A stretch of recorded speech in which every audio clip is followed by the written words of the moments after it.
Good morning and welcome to the Propeller Club of Northern California. I'm Stas Margaronis, and today we are going to be talking about Wanted, a U.S. shipbuilding mobilization. I am supported by my close comrade in arms, Todd Crawshaw from Crawshaw Design, and Propeller Club member Dennis Deisinger is with me as well, and he will be speaking about some specific shipbuilding and naval shipyard issues in a few minutes. As we usually do in these presentations, we start off by introducing who's here, and I would like to start by introducing our Propeller Club president from the California Maritime Academy, Ryan Edmeister. Ryan, good morning. Good morning, Stas, and good morning to you all. Thanks for coming out today. And Ryan, I'll come back to just ask you how the Propeller Club at CMA is doing, but let me go through our people here. I see Ryan P. Ryan P., you want to introduce yourself?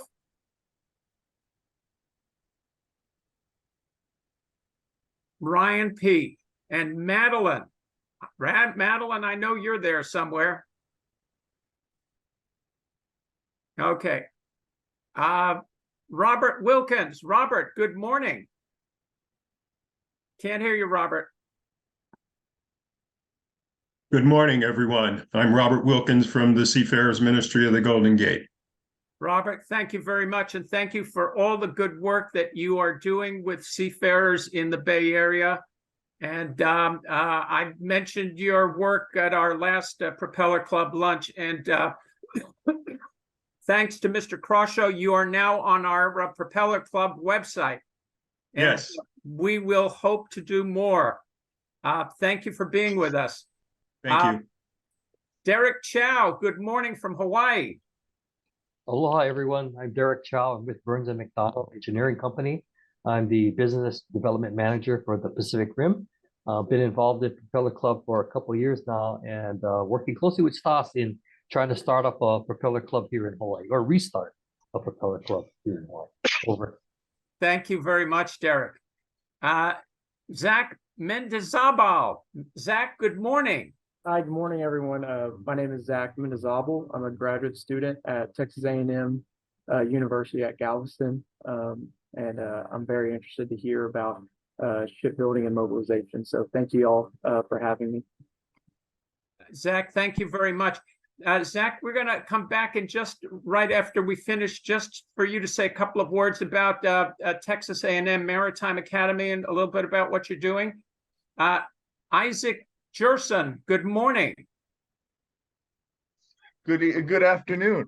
Okay. I'm a student at Maine Maritime Academy, studying international business and logistics, and I was invited here by Ryan. Very good. Welcome. Thank you. Cheryl Rothbart, our esteemed operator, manager, and executive director of the Propeller Club, International Propeller Club. Cheryl, thank you very much for being with us this morning. Thank you very much for having us. I just wanted to say I'm very pleased to be here, and one of my main goals is to support the students and their role in the maritime industry and in helping them in securing positions as far as networking goes. It's a wonderful opportunity. If any of you students, if you can reach out to me to be sure that I have your emails so that we can correspond and send you our newsletters. And I hope to see some of you at our conventions. Thank you. So for anybody interested in following up, you all have my email address. If you are interested in having more contact with the International Propeller Club, please email me and I will forward these emails to Cheryl so she can follow up with you. And Cheryl, thank you very much. Clay Sandage. Good morning, Clay. Good morning, Stas. Good morning, everyone. Clay Sandage with Aris Technologies. We're an emissions capture and control business for ships at berth in California. And you have just come on as president of a new company. That's correct. Very happy to be launching. Very good. And do you have a timeline? We anticipate being operational here in the next few weeks. We're anticipating our executive order from CARB, which is our permit to operate, hopefully next week. Very good. Thank you very much, Clay. And my esteemed daughter, Benita Margaronis, is here. Good morning, Miss Margaronis. Good morning. And who are you? I am an unwilling participant in this whole charade. Actually, Benita has been doing marketing and follow-up, and she has contacted a number of people, some of whom are here today. So, Benita, thank you very much for all the good work you've done. You're welcome. And our esteemed Emily Sinclair from Pasha, good morning. Hi, good morning. Emily in Corporate Communications from the Pasha Group in Pasha, Hawaii. Good to see everyone today. Thank you very much for being with us. And we have 2 new Jones Act ships in the water, don't we? We do. Very exciting. Very good. Thank you very much. And my good friend, Wayne Miller. Wayne, we were just talking yesterday. Good morning, Wayne. Good morning. Thank you for the invite. Pleased to be here. And by way of background, since 2003, I'm a professor at the University of California, Riverside, and my students have used ship platforms to get their advanced degrees, most recently sailing along the California coast going to Hawaii, so not too bad. Anyways, happy to be here. And Wayne is an expert on LNG and methanol fuel. So if anybody has any questions or would like to follow up and have more information on that, he is available. And Stas, Wayne's been very important to help us get to where we are. Very good. Thank you very much. Thank you. Thank you. I see somebody named Cheryl. No, I got Cheryl. Okay, Ryan P. You did not come on. Ryan, are you there? Yeah, I'm right over here. I'm kind of new to the Propeller Club. I'm coming back from surveying with Maddie. Yeah, I'm excited for the opportunities that the Propeller Club offers. Very good. Thank you, Ryan. And Maddie, are you there? I am. Hi. How are you? I'm fine. Introduce yourself, Madeline. Hi, my name is Madeline Reynolds, and I am the marketing officer at Propeller Club. And I can't wait to make all these awesome posters and get Cal Maritime students out there. Yay. Thank you very much. Okay. John Iverson. John Iverson. Good afternoon. My name is John Iverson. I'm a senior at Mass Maritime. I'm also the president of our Propeller Club. Very good and welcome. We're very pleased to have you with us. Thank you. And Jody Carpenter. Jody, good morning.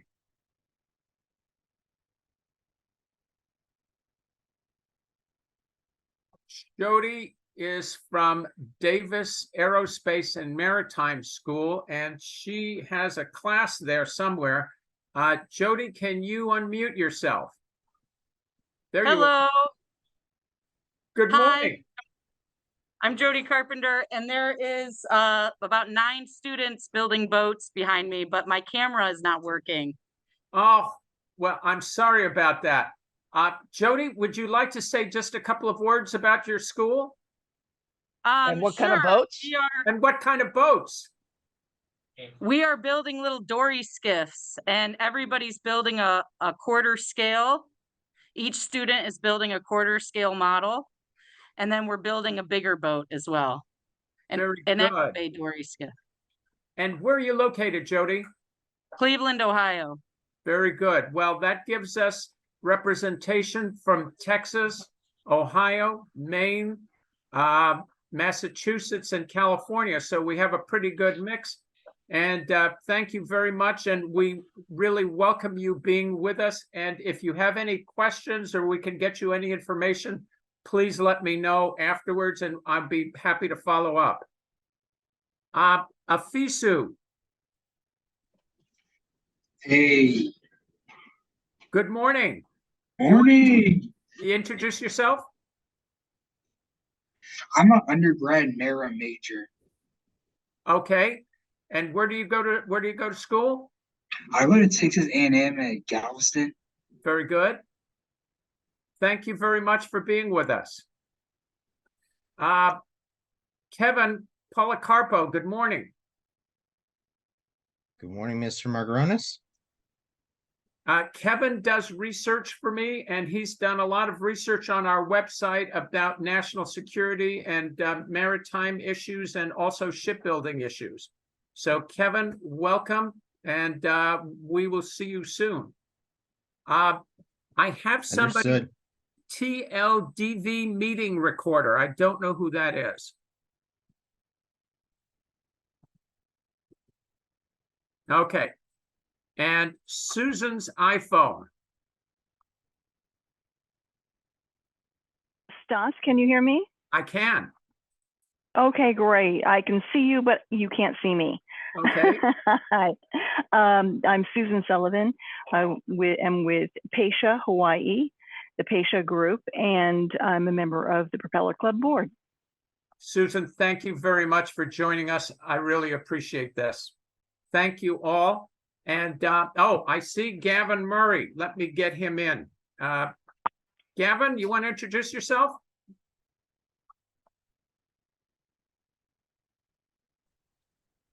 Gavin? Hey, sorry. I was just connecting. I'm actually in Ryan's room right now. So okay. Yeah. Why don't you introduce yourself? Everyone, my name's Gavin Murray. I'm a cadet here at Cal Maritime, and I'm the Propeller Club officer, or treasure officer for Propeller Club here at Cal Maritime. Very good. Gavin, thank you very much for being with us. Okay. I want to just give the maritime schools just maybe a minute to talk a little bit about what activities they're involved with, and then we will start the program. Ryan, do you want to just give us a thumbnail of some of the activities you've been involved with? Yeah, absolutely. So last year we officially restarted the Propeller Club. So it was a bit of a rebuilding phase, and we spent a lot of time focusing on getting ready for the incoming class of freshman cadets. So this year we got the ball rolling even before school. Started with a trip up to Humboldt to check out the renewable wind energy farm, which Stas was actually present for, learning about Crowley Maritime's operations up there. Terrific experience, got a great report on it, and definitely learned a lot. Likewise, we took a few of our new fourth class cadets out to Scott's Seafood for the Propeller Club of Northern California's lunch. We just started conducting meetings last week and are trying to raise awareness for the maritime industry in general, careers in it, and the SHIPS Act as well, which will provide additional funding for the maritime academies and the Propeller Clubs. So as of right now, we're standing close to 30 members, and we're hoping to get to 50, which is fantastic since we had no more than 7-8 people last year. So we're all really excited and looking to connect with other Propeller Clubs at the maritime academies. Thank you very much. That was an excellent job. You should run for Congress, Ryan. Well, let's graduate first, then we'll see. All right. Thank you very much, Ryan. Zach, do you want to say a few words about your activities? Yeah, absolutely. So Texas A&M Galveston is located in Galveston. We like to call ourselves the Maritime Academy of the South. And currently I'm a graduate student. Our Propeller Club is very active and we are growing each year, which is also really good. There's also another student organization led by John Hart, who referred me to Stas. Yes. And that's called the Maritime Administration. The SAMA is what we call it, but it also helps connect students to industry professors. Now, currently I'm doing graduate research over the challenges of capturing emissions while at berth. So challenges we have with shore power as well as barge capture and control. And therefore I am, working on a paper and looking into those options. And so I'm very thankful to be able to be here at this meeting. Well, we really appreciate having you, Zach, and very interested to stay in touch with you about activities that you're involved with. And if you have my email, if there's something that you would like us to publicize to a greater audience, we'd be happy to do that. So please keep us in mind. Thank you for that. Absolutely. Thank you. Okay, Isaac Jerson, you want to talk a little bit about what's going on at Maine? Well, Maine, I love being here. That's one thing. We just though supposedly we're supposed to get a hurricane, then it was just a little bit of rain, so that was a bit disappointing. Wanted a little bit more craziness, but I can personally talk about what I'm involved in. I'm the student trustee of Maine Maritime. I'm the student director of the Alumni Association.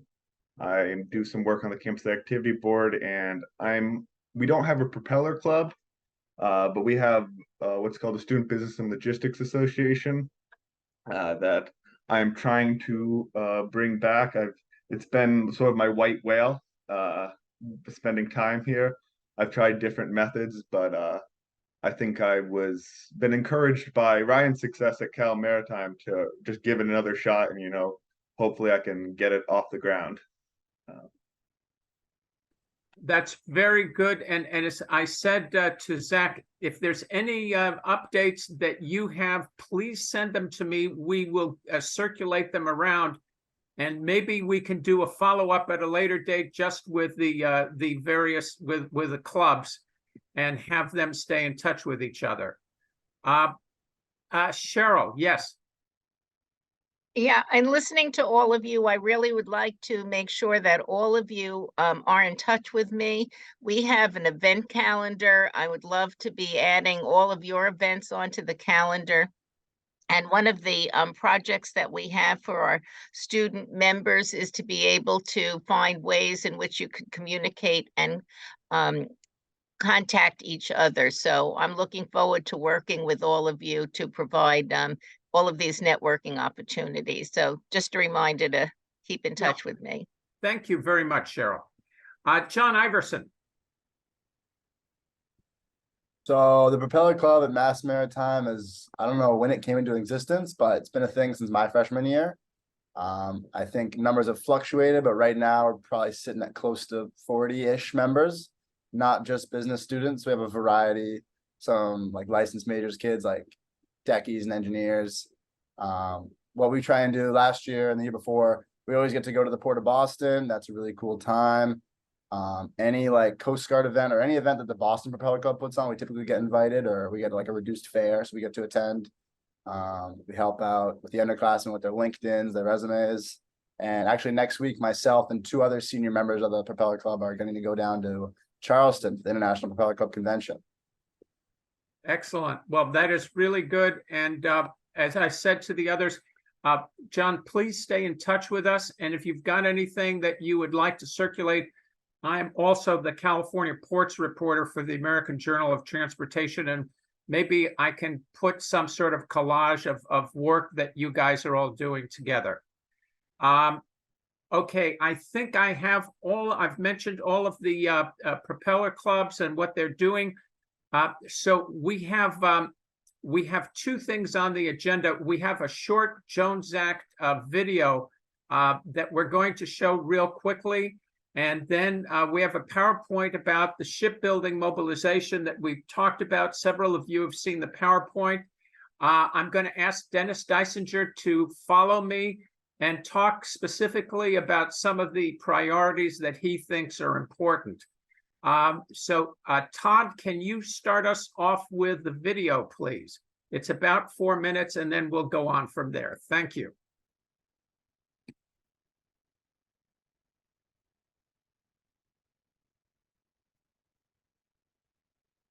The Jones Act, or the Merchant Marine Act of 1920, supports new maritime technologies and jobs.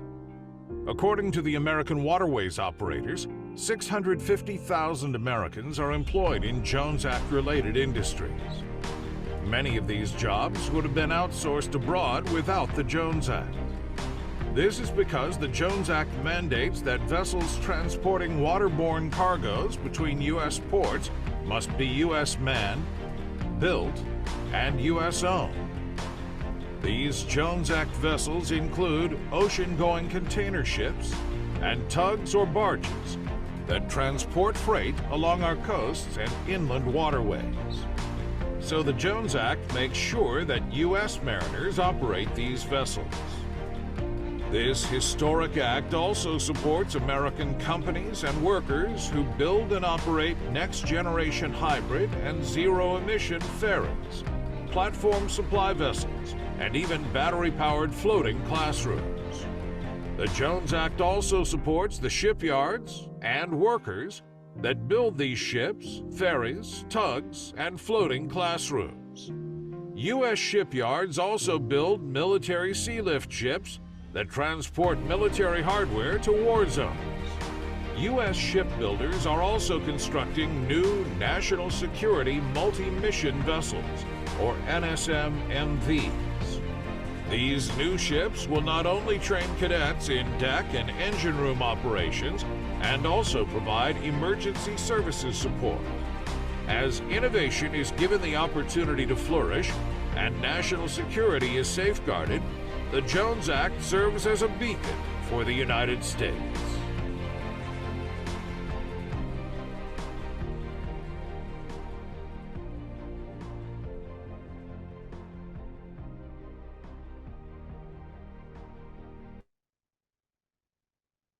So that was our Jones Act video, and we use it to give people a little briefing on the importance of the Jones Act, its economic impact, the importance of the maritime industry, and its strategic importance not only for commerce, but for the national security of the United States and naval shipbuilding.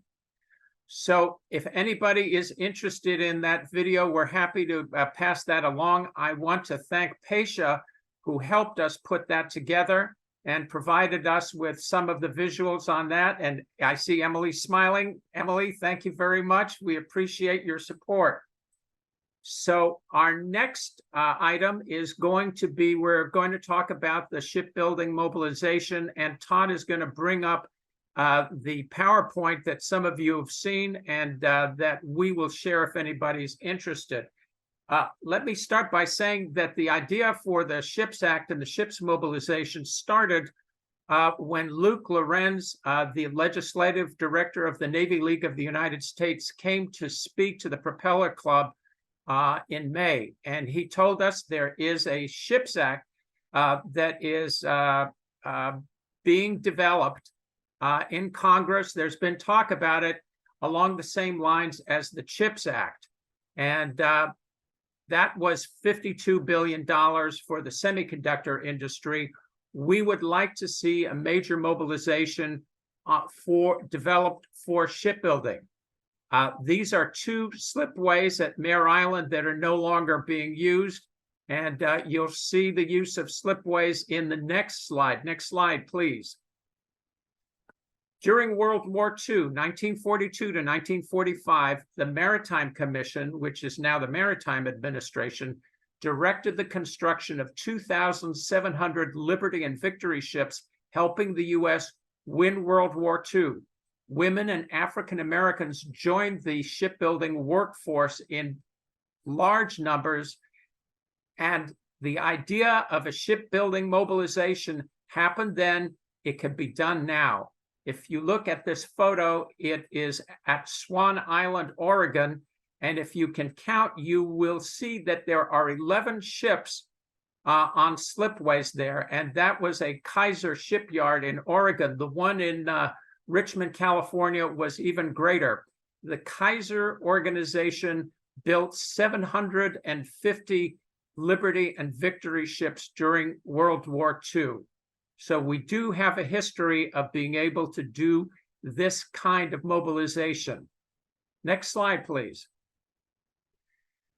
Prefabricated ships were developed during this program and for this program, and you can see how the block sections of the ship are broken down and into their specific components.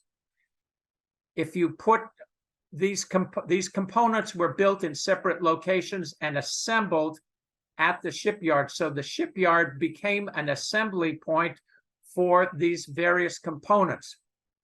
In modern organization, 3 block sections becomes a ring, and then those rings are then put together and consolidated to build the ship.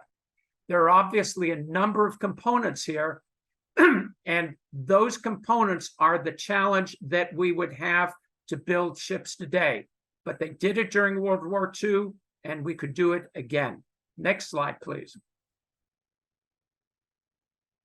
This is a history of the U.S. shipbuilding effort during World War II. For anybody that wants to study the history, it's called Ships for Victory, a history of shipbuilding under the U.S. Maritime Commission in World War II by Frederick Lane. It is the authoritative guide. So if you're interested, please let me know. Next slide. The Ships Act was inspired by Senator Roger Wicker, a Republican of Mississippi, who in 2020 proposed U.S. policy to support construction of a 355-ship Navy, securing the homeland by increasing our power on the seas, Ships Implementation Act. The Ships Act seeks to replicate the $52 billion Ships Act. Luke Lorenz, Director of Legislative Affairs for the Navy League, is the person who came to talk to us in May. Thank you, and next slide.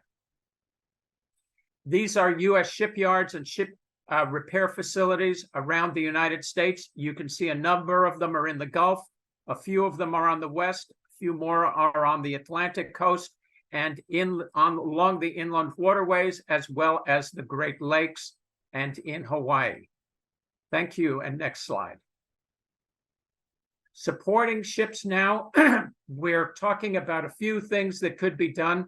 Support of investing in commercial and military shipbuildings, requiring new military sea lift ships be built in the United States, no more outsourcing. I specifically call attention to the concept of investing $10 billion and streamlining the Title 11 Loan Guarantee Fund so that you could fast track approvals to build dual-use commercial sea lift ships for container operations, ro-ros, and tankers. The way that the program is structured is for every $1 that's guaranteed that is in the bank as a reserve, you can guarantee $13.5.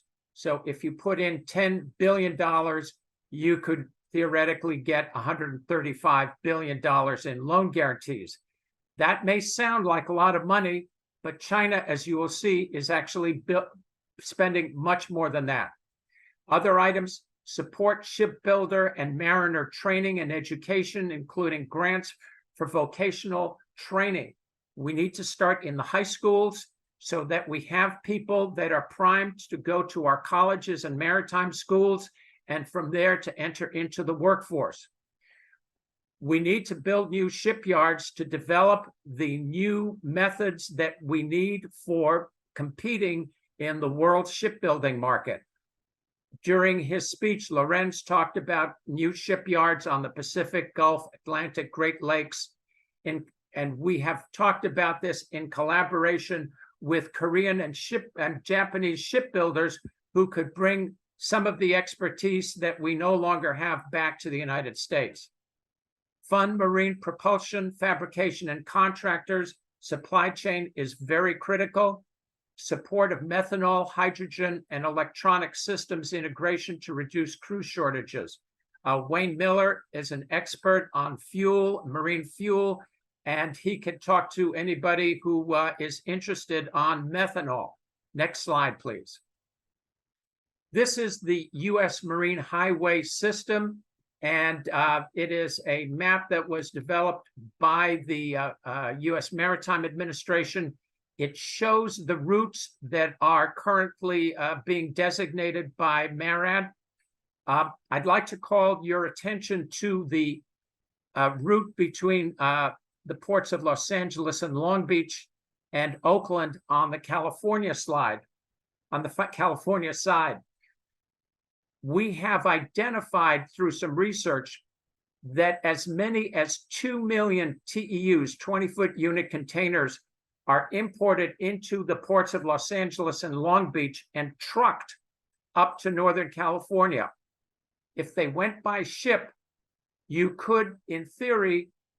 build 7 to 14 1,500 TEU ships to carry that trade. The cost of transporting those containers is just about the same as it is with a truck.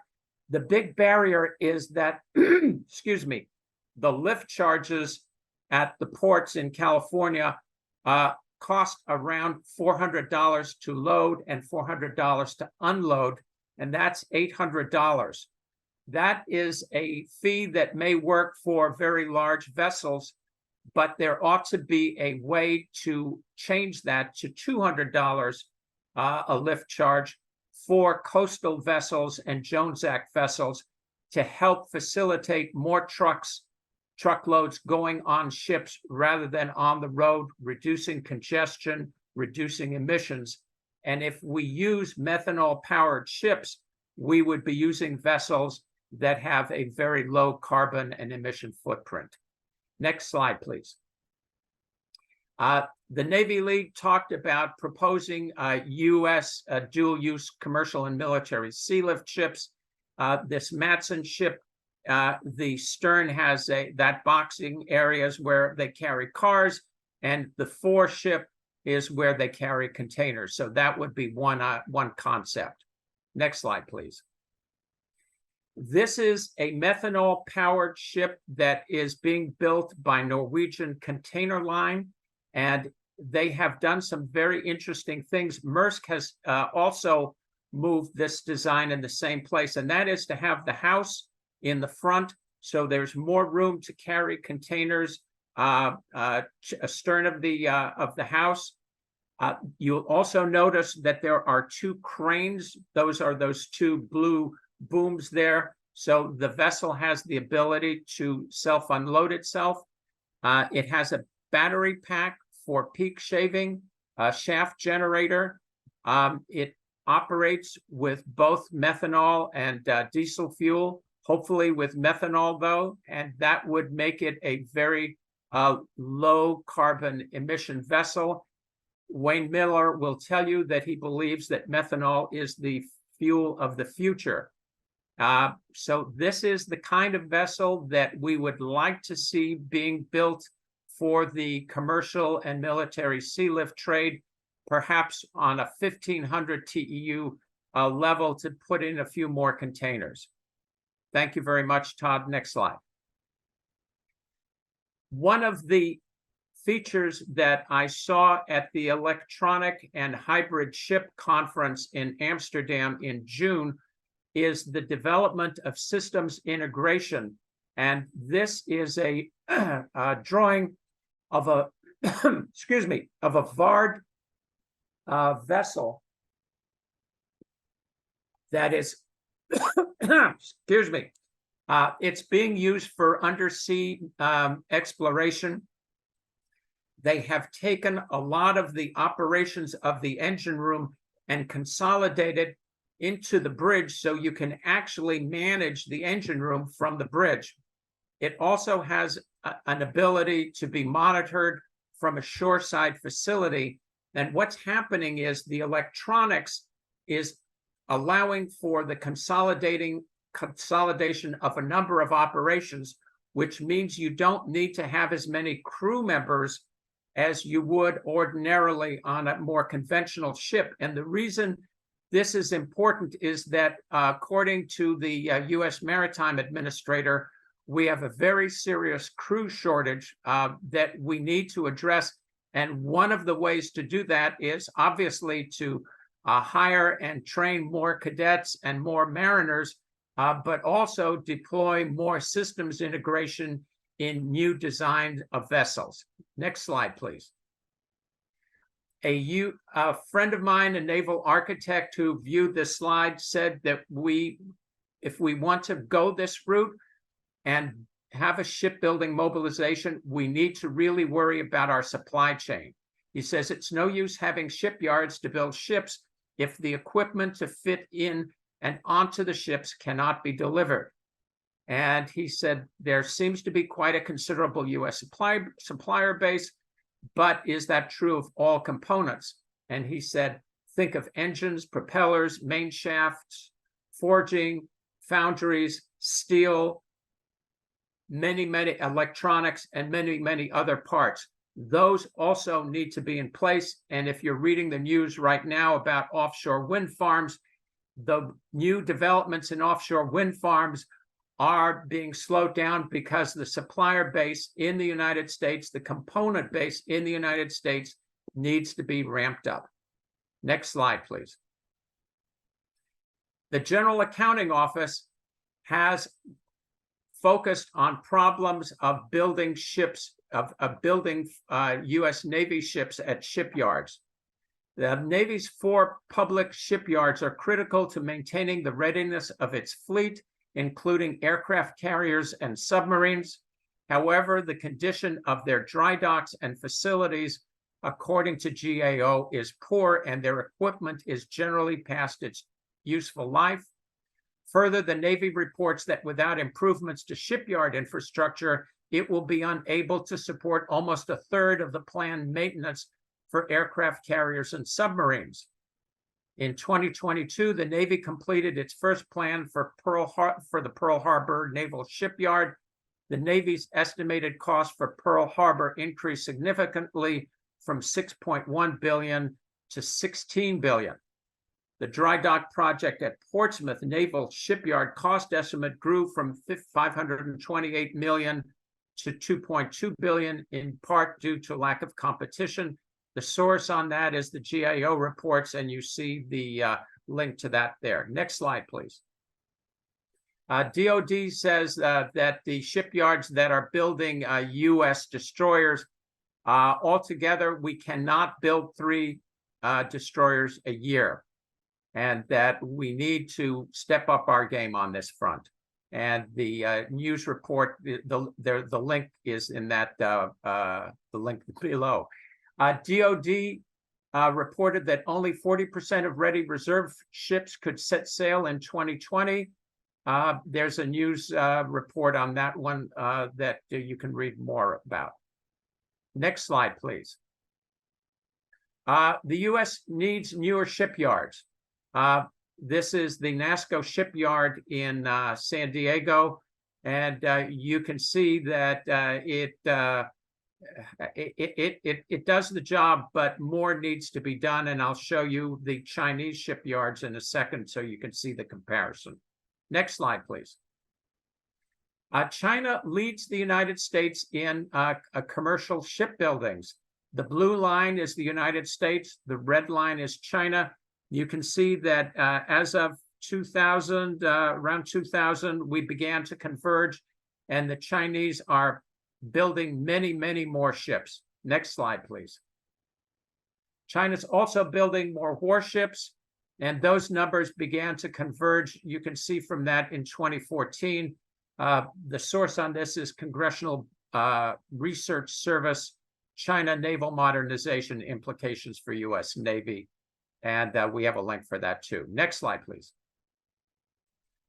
This is one of many Chinese commercial shipyards. And you can see that unlike the NASSCO shipyard, they've got an extensive system operating there with those big cranes on top. Those are bridge cranes, and that is a key element in being able to move heavy components inside the dry dock. Next slide, please.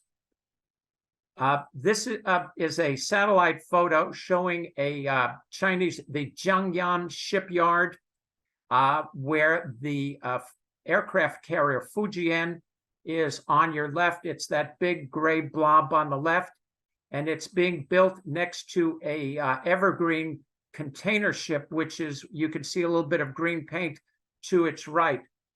There appear to be 1, 2, 3 other evergreen container ships being built at the same time. So you can see that this is a pretty sophisticated operation. Next slide, please. Chinese government support for Chinese shipping and shipbuilding is $132 billion between 2010 and 2018, according to the Center for Strategic and International Studies. Next slide, please. U.S. shipbuilding generates over 100,000 jobs in the United States.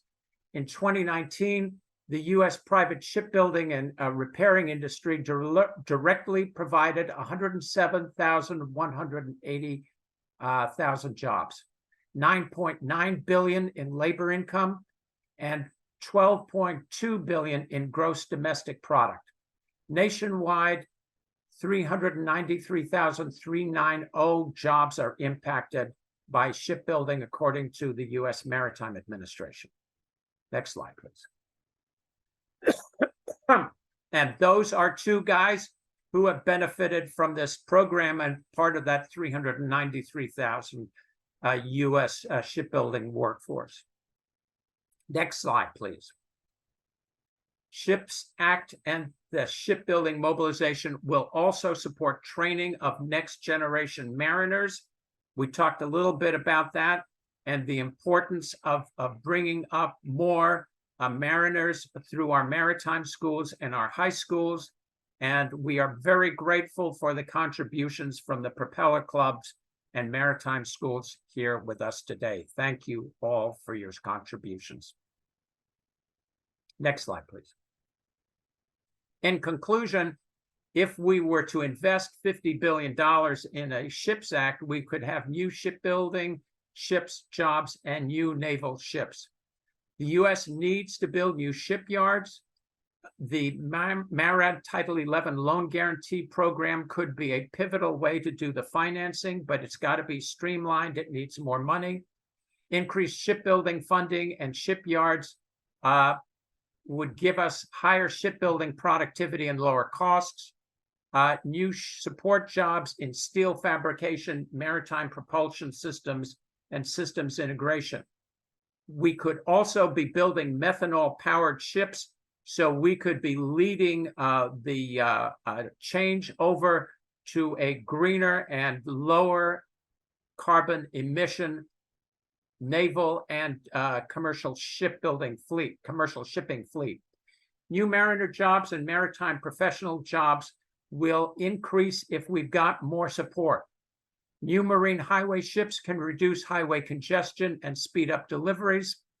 The example that I showed you between Southern California and Northern California is that ships can deliver faster than trucks. And that sounds strange, but if you unload the container ships that are going along the marine highway first, you could have them off in 2 days. You could sail up on the 3rd day and have them unloaded in Oakland on the 4th day. It takes a week to 10 days for a container that is unloaded at LA Long Beach to be processed to a distribution center in Southern California and trucked up. So the ships could actually do the job faster and potentially cheaper. New modern low zero emission engines. We mentioned methanol for commercial and military sea lift ships. New funding for maritime schools, trade schools, new opportunities for high schools and maritime school grants. And I did not mention that we missed one school that was unable to attend, and that was the Western New York Maritime Charter School. And Scott Pugh is the director of the maritime operations there. He is a retired petty officer from the U.S. Coast Guard. And Scott, if you are hearing this at a later date, we hope to see you at another time. Next slide, please. You can see on LinkedIn, we have a page called Ships Now for anybody who wants to get involved or share about innovation in shipbuilding and shipping. We also have a lot of information on my blog, which is www.rbtus.com. My email there is stas@rbtus.com, but you can also reach me through the other email that you have. Todd, that's the final slide. Thank you very much. So at this point, I want to introduce a Propeller Club member, Dennis Deisinger, who is currently a maritime and logistics consultant providing client advice for shipyards. And he's a graduate of the California Maritime Academy. And he has worked with BAE Systems at Mare Island. And Dennis, you and I talked a little bit before. I want to open this up to questions because I know kids are going to have a lot of may have some questions, but your thoughts about what do you think the priorities should be, and what should we be emphasizing? So, Stas, thank you for that introduction. And well, in my mind, I call them kids. They're all students to me. So we got Zach from Texas, Isaac from Maine. There's a VCO from Texas, and then Ryan from CMA, and John from Mass. Very upset that KP is not here, or SUNY, but I just want to tell everybody that actually I mentor a lot of students up at Cal Maritime, and I'm actually the godfather to a Kings Point son, or a Kings Pointer who had a son. So anyway, so going back there, you know what? I was looking, writing down notes, and I'm going to go back. Strategic deterrence is what we need, and to build ships. Your PowerPoint gave me a gut punch. The Chinese fleet size, I think you need to change that to number of ships, not tonnage. Just because let me explain that. I can see it. They can build ships faster than we can. That's the problem. That's the problem, Dennis. They can build them faster. Go ahead. They can build them faster. So and I'm just going to go back through the notes backwards. 40% of the MARAD ships were not able to mobilize. This is where the students on the call here can help and be part of the solution. We don't have a lot of ships, and they're managed by commercial companies, Crowley, Pasha, Patriot, Tote. So this is where the licensed mariners should go and be part of the solution. I'm going to skip over offshore wind. Supply chain, I get it. We don't build our own engines. We don't do our own castings. We import everything from Korea to make the ships that we build right now. Pasha ships, the Matson ships, they were all Korean supplied components. I hope I'm not going down the rat hole for you here, Stas. Absolutely not. Those are good points, Dennis. Yeah, 3 destroyers a year. That's a stretch. Sorry. Alternative fuels. Anybody listening, I am a proponent of alternative fuels. I think it's where we need to go, whether it's commercial or USN, but I do think we need to be part of that. And I'm going to reach out to, hold please, Wayne on that. Wayne, Wayne, do you want to say something about methanol? You were giving me a talk about that. I want to let the cadets come in after Dennis is finished, but this is an important issue, and you and I talked about this yesterday. Could you give me your 60-second synopsis? Yeah, I've let me just give people some more background. I spent 30 years in the oil industry, and I was a fuels expert. Even in my MOB designation with the military, I was the fuels expert. So, but since coming to the university, I've been looking at ships and their emissions, mainly my students. So the students know that, they're younger and better. But the point is that if we're going to meet those either the IMO or the EU standards, they're going to have to use an alternative fuel. There's no other way to get those greenhouse gas standards without changing fuels. And while methanol is one solution, we looked in Vancouver Harbor in 2017 at changing from diesel to basically to natural gas. And the natural gas now includes RNG. So there are options. Methanol seems to be the leading one today, but there are other options for people. The main issue, as you know, is bunkering these fuels, getting an adequate supply. Anyway, So Wayne, anyone. Wayne, where do you get natural gas? In Canada, they have tons of it, so that was not the issue. It's a petroleum product, correct? It's a fossil fuel, but you can make renewable natural gas, which is, you know, what we do in this country. All the trucks that are on road could be using renewable natural gas. There's that type of volume, Dennis. And in Canada, you know, the reality of it is that in Vancouver, they have a mixture of renewable and plentiful natural gas. So they both. But methanol, you think, is the fuel of the future, right? Well, if you just look at the ships that are being built today, methanol ships are outnumbering the new builds over natural gas today, which is a big surprise to people. Okay. And me too. And me Thank too. you very much. Thank you. Dennis, go ahead. Well, no, I hope that wasn't lost on the students that are on the call, because that's something I'm following very closely, is renewables and how things need to go. So so right now our biggest issue is funding. We only have so many shipyards that can build ships. And when I say funding, the issue is that private companies that are building the ships, I'm going to go exclude aircraft carriers and submarines, which have a bottomless funding kind of pit, and they are built correctly.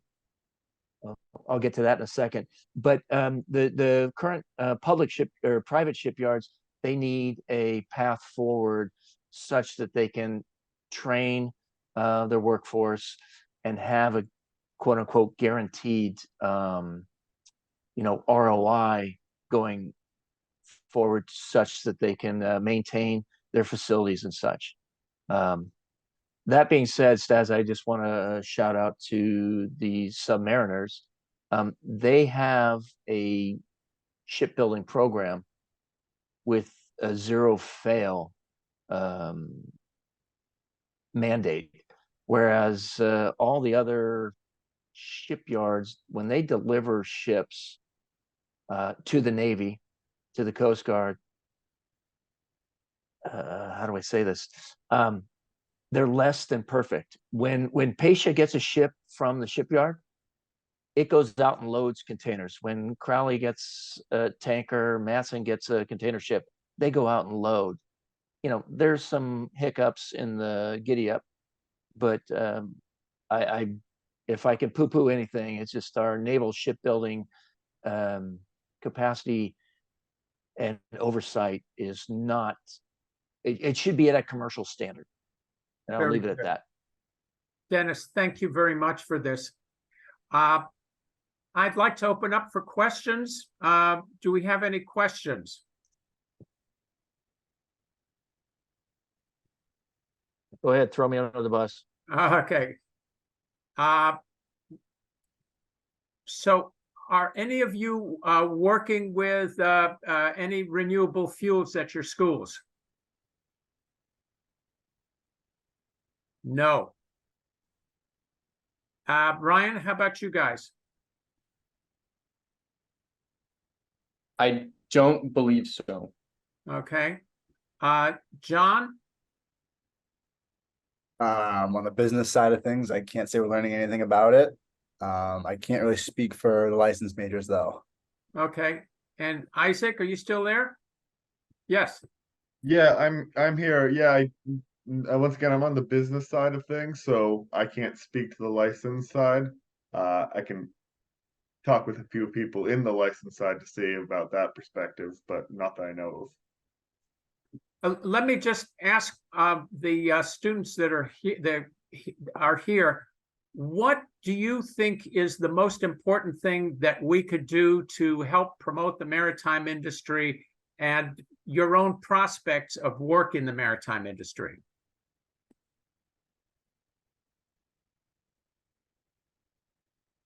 I think you could take it from a stance of just awareness of these challenges that we're facing. I know my generation, we all want to work for something that we have a cause to wake up in the morning and get behind. It's more fulfilling, and therefore some of these challenges, like we talked with, alternative fuels as well as the shipbuilding problem in the United States. I think that will give students something to get behind and a little bit more motivation to see where they want to work and some of these challenges that they want to try to help the solution. And so just overall awareness, kind of like what we're doing now. Thank you, Zach.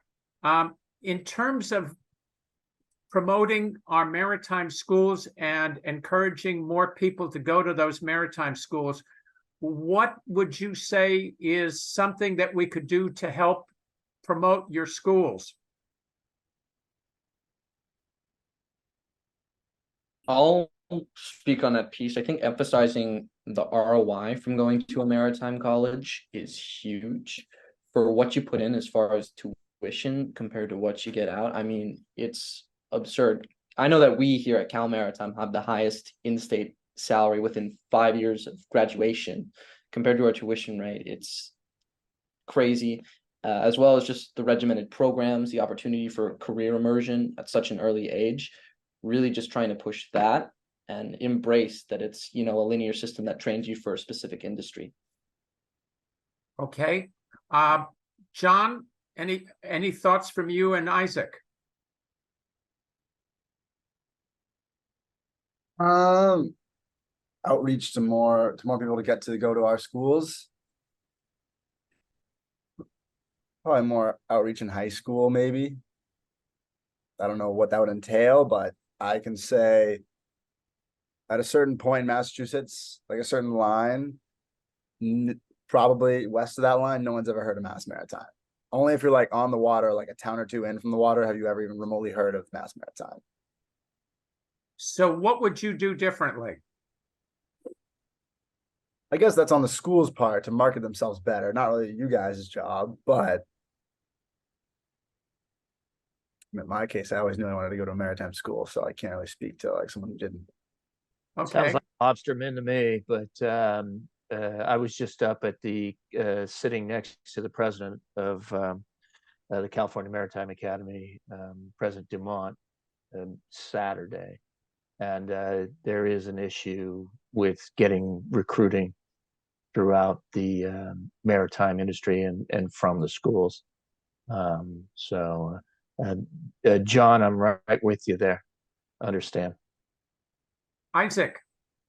I would say it's the recruiting side of things.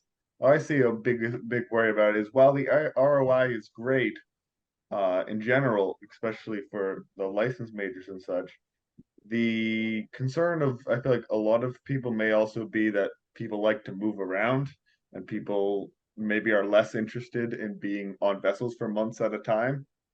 So that's just a comment on the recruiting side of things, that even if it's a fantastic ROI, people, may not want to be on a ship for months at a time. Okay.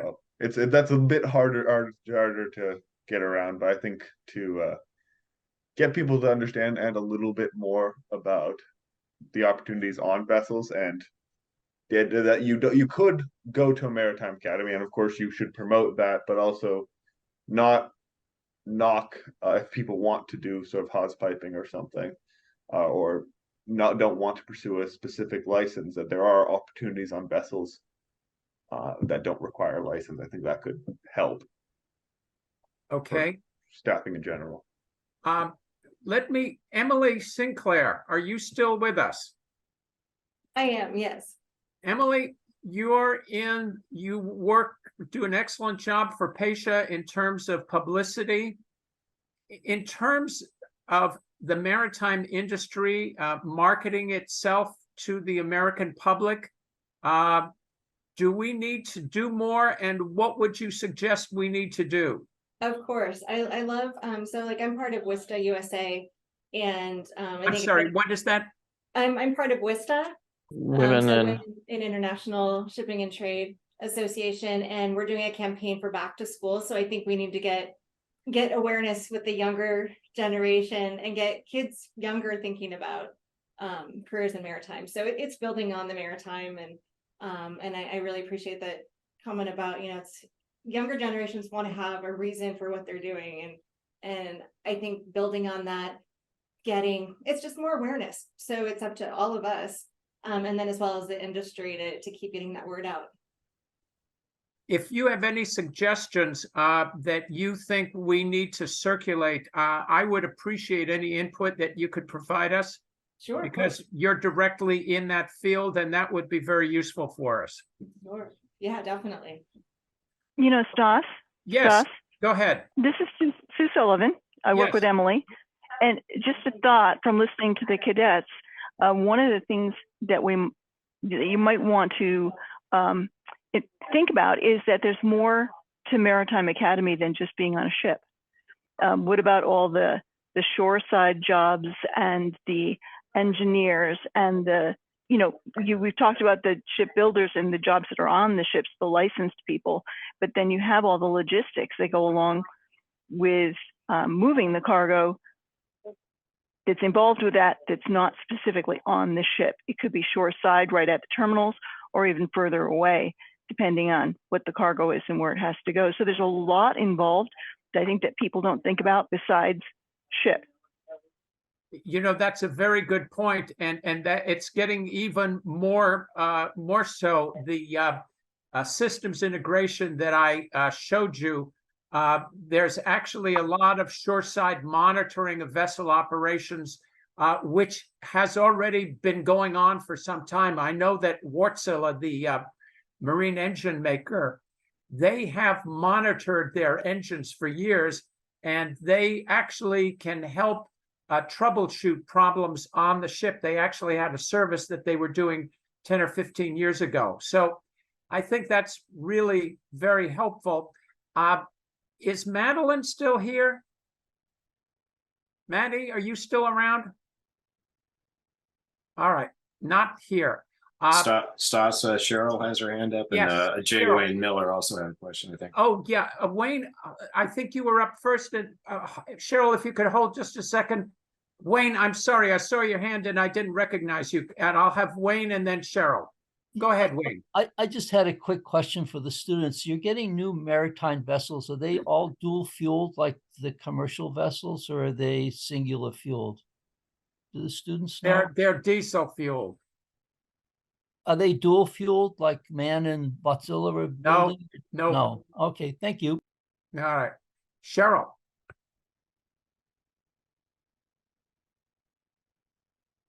Can't hear you, Cheryl. You're muted. You're on mute. You're on mute. Sorry about that.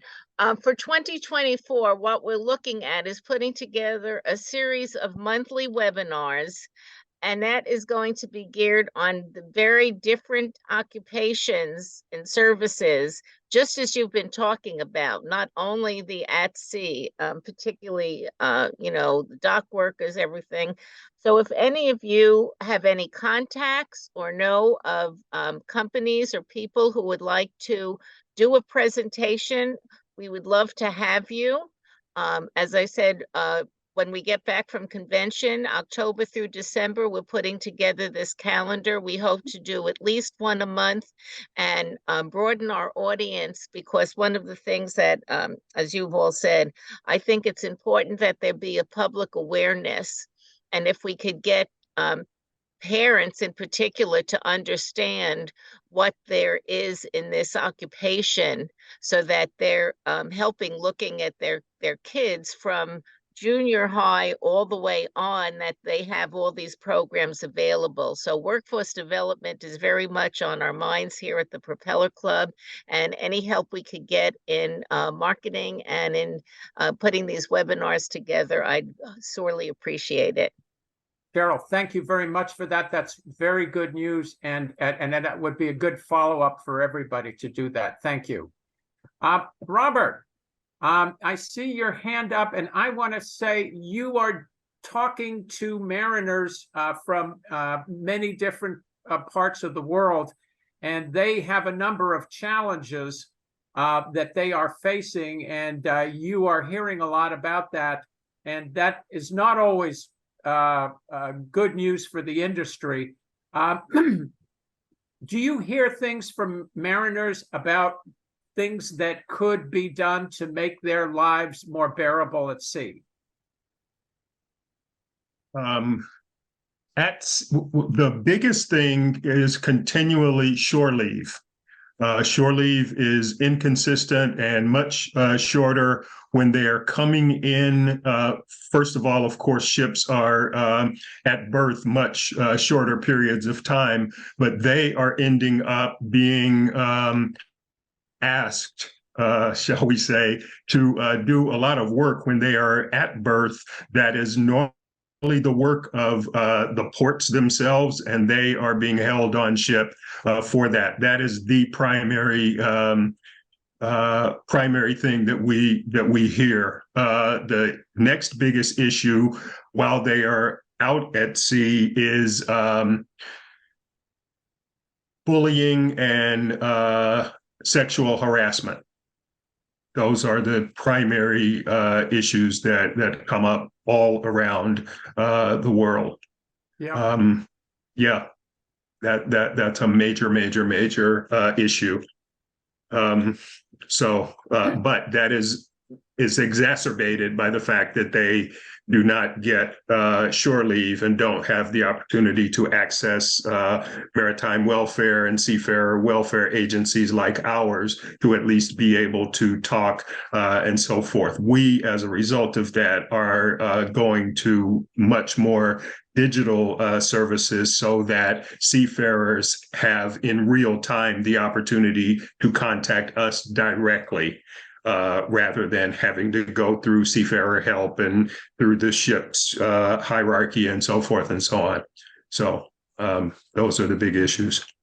Thank you. I raised my hand to mention that on September the 30th, which September 28th is World Maritime Day, and we're celebrating World Maritime Day on the 28th and the 30th. And on the 30th, our focus is maritime career pathways. It is for our breakfast on the 30th is for the maritime sector itself. On the 30th, it is for the community. So we are inviting the community to our location. We have a contingent from Cal Maritime. Ryan's sending a team. He's off on you're playing rugby that day, is that right, Ryan? And but another team led by Matthew are coming, and we'll be promoting maritime careers. We've got lots of visuals and various other kinds of things. The thing that Ryan just mentioned about the ROI,